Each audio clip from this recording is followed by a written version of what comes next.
এবার বাংলাদেশে সংখ্যালঘু নির্যাতনের অভিযোগ তুলে বিক্ষোভ হলো যুক্তরাজ্যের বাংলাদেশ দূতাবাসের সামনে। তবে সঙ্গে সঙ্গে ভারতীয়দের করাই বিক্ষোভের জবাব দিলেন খালিস্তানপন্থী আন্দোলনকারীরা। তারা ওসমান হাদিকে হত্যার জন্য ভারতকে দায়ী করে পাল্টা বিক্ষোভ শুরু করেন। শরীফ ওসমান হাদির বিচারের দাবিতে এখনো উত্তাল দেশ।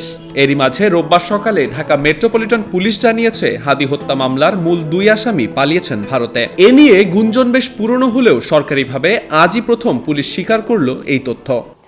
ঘটনাটি তাদের পূর্ব পরিকল্পিত ছিল। এই জন্য আসামিদেরকে চিহ্নিত করার পূর্বেই তারা সীমান্ত পাড়ি দিতে সক্ষম হয়।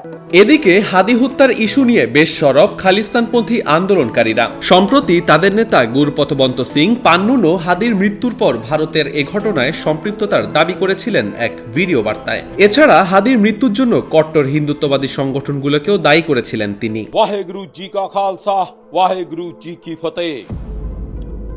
Osman Hadi, the son of Bangladesh, challenged India's terrorist regime's dominance in Bangladesh.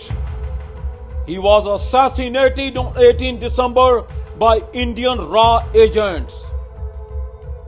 Osman Hadi is a shaheed. Now is the time, people of Bangladesh.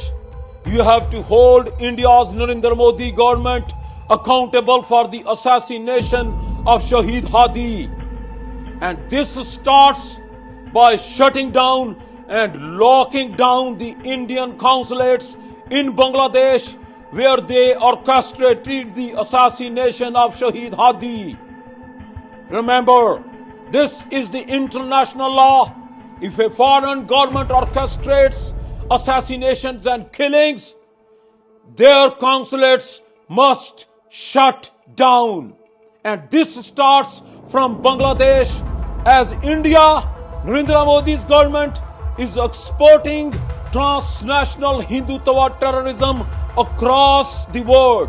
হাদির মৃত্যুতে 5 দেশে ভারতীয় দূতাবাসের সামনেও বিক্ষোভ করেছে শিখরা।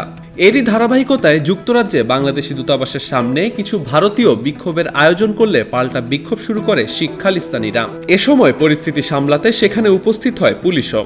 উল্লেখ্য, খালিস্তানপন্থী আন্দোলনকারীরা মূলত শিখ ধর্মাবলম্বী। তাদের মূল দাবি একটি স্বাধীন শিখ রাষ্ট্র। তবে ভারত এই আন্দোলনকারীদের বিচ্ছিন্নতাবাদী হিসাবে ব্যাখ্যা করে আসছে।